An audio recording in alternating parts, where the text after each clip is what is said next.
Estudiantes, reciban todos un cordial saludo de quien se dirige a ustedes para contarles algo sobre el módulo de Taller de Diseño y Ambientación de Espacios 3, dictado en el cuarto nivel de la carrera de Diseño Interior. Mi nombre es Jenny Montenegro, quien durante más de 5 años ha acompañado a los estudiantes en el desarrollo de esta y otras materias. Se inicia este espacio con la descripción de la misma. Vamos a contar un poquito de lo que implica este módulo. Forma parte de la continuidad de la asignatura de la carrera de Diseño Interior, donde se consolida y aplica la metodología del diseño, así como los conocimientos técnicos necesarios para el desarrollo de proyectos específicos.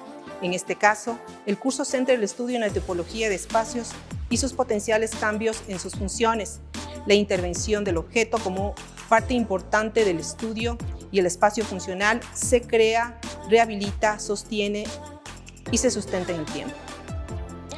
El objetivo de la asignatura es diseñar espacios considerando el cambio de función mediante el análisis de las necesidades, actividades que desarrolla el ser humano dentro de los espacios, aplicando la metodología proyectual junto con los conocimientos técnicos, tecnológicos, conceptuales, de representación bidimensional y tridimensional aprendidos antes y durante este nivel. Nosotros vamos a hablar y qué es lo que pretende la escuela con esta materia y cuáles son los objetivos o los resultados de aprendizaje, es decir, las destrezas que el estudiante va a aprender a lo que termine este módulo, que tiene que ver con las destrezas profesionales, ¿sí? El estudiante o diseñador en formación transforma la tipología del espacio interior, diseña y desarrolla proyectos de cambio de funcionalidad, interrelaciona los elementos que involucran la organización y secuencia espacial, relaciona conocimientos profesionales y básicos previos y es capaz de aplicarlos al desarrollo de sus proyectos. Los contenidos de la asignatura. ¿Qué vamos a ver durante este periodo y esta modulación? Bueno, nosotros vamos a tener que responder a la materia básicamente al módulo de proyectos dentro del taller de diseño. Esta materia de proyectos nace a partir de los espacios existentes, infraestructura preconcebida, como viviendas, locales comerciales, oficinas, centros médicos, en fin, cualquier espacio que exista y se lo destine a otra actividad. Recordemos que en este nivel vamos a ver el cambio de función y por eso se denomina cambio de función. Ejemplo, de edificios públicos a cafetería, de una vivienda a una guardería o de una residencia a oficina, que son los comunes denominadores que en la actualidad se procede a hacer este tipo de cambios. Bueno, en este periodo, en este módulo que nosotros vamos a observar y que vamos a aprender, vamos a considerar que la metodología proyectual está implícita en cada propuesta de diseño.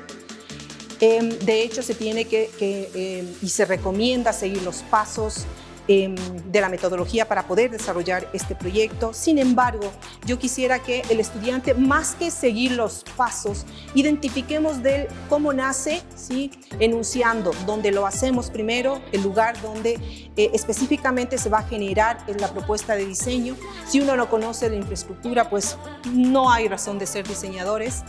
De hecho, partimos de ahí, del espacio preconcebido, y hacemos cualquier tipo de adaptaciones, rediseños, cambio, diseño en el interior o en el exterior de la infraestructura, ¿cierto?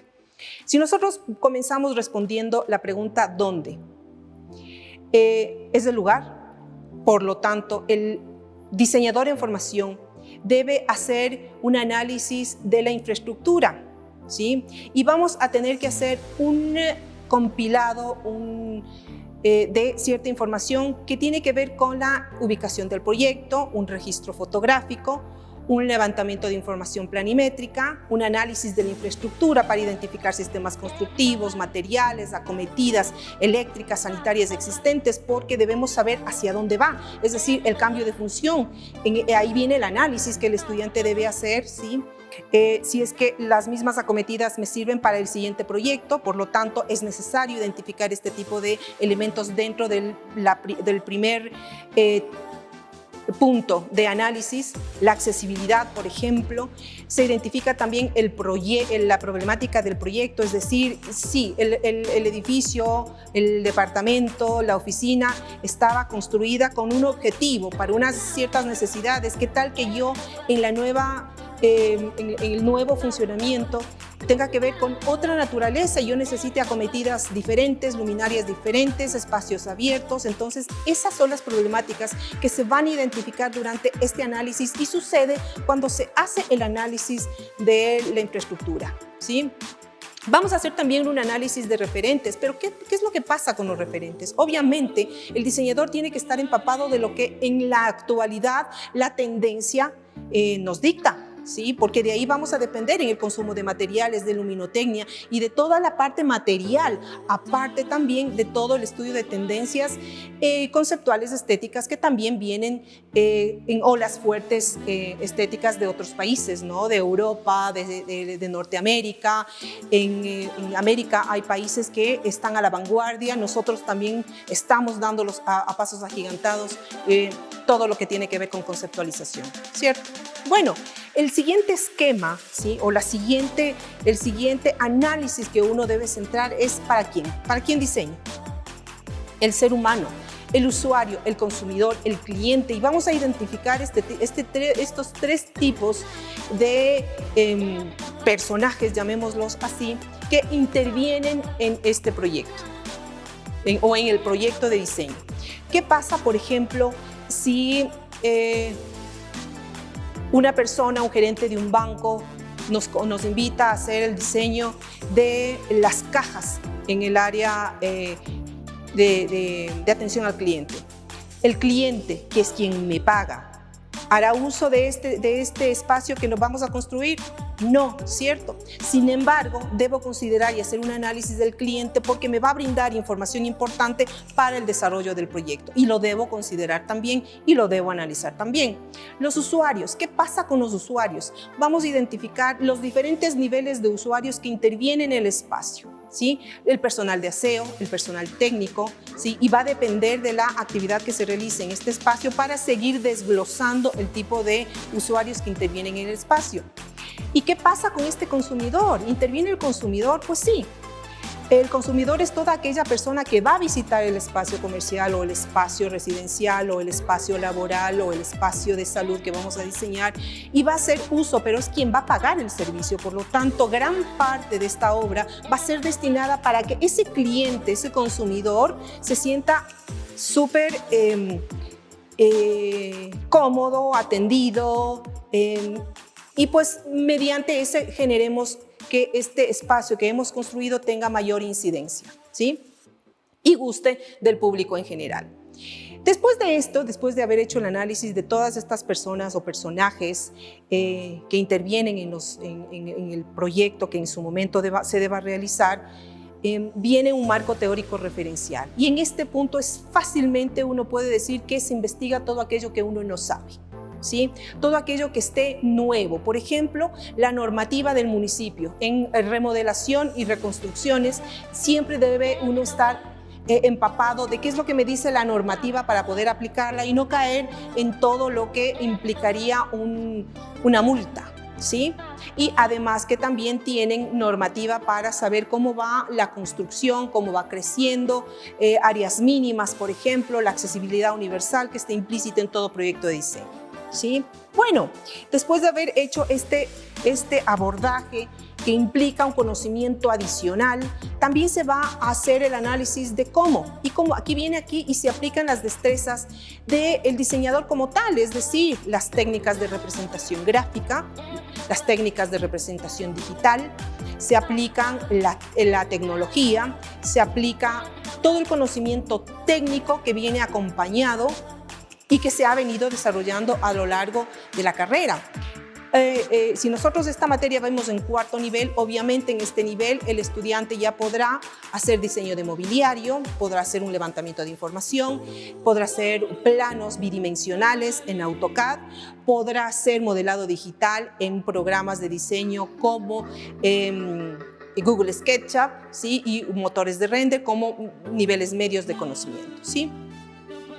Estos son el cómo lo vamos a hacer, cómo lo vamos a interpretar, ¿sí? Aparte de esto, las herramientas digitales son quienes nos van a proveer de esta facilidad de comunicación al cliente. Hoy, en la actualidad, el cliente, que es quien me va a pagar la obra y él es a quien debo convencer y enamorar y hacer vivir una experiencia diferente, pues él pide ya que le presentemos un plano a color, un render y hasta un recorrido virtual. Todas estas habilidades el estudiante dentro de esta materia va a tener que desarrollar en la práctica del ejercicio, ¿sí? Todos los puntos de la metodología, como les había dicho al inicio, ¿sí? tienen un orden lógico. ¿Cómo se vincula? Simplemente es la investigación de campo que uno debe realizar como diseñador para que el proyecto salga y pues dé buenos resultados y sobre todo brinde una experiencia interesante al consumidor o al usuario. Esta materia va a tratar siempre de llevar a una realidad próxima y que el estudiante tenga una experiencia con la realidad de afuera, con la realidad comercial. Por lo tanto, este ejercicio siempre va a tener una vivienda real, va a tener un consumidor real, va a tener usuarios reales para que el estudiante pueda trabajar en base a una experiencia, ¿sí? Justificando y fundamentando precisamente la metodología proyectual.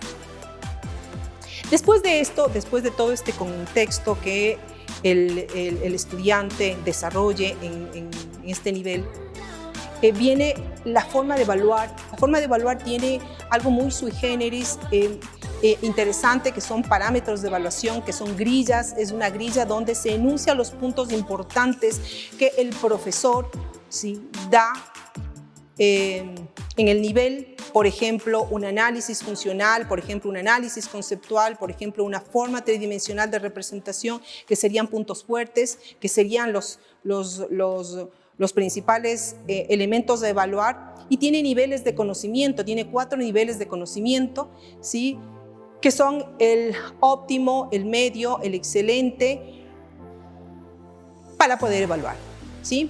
Entonces siempre vamos a saber cómo nos va.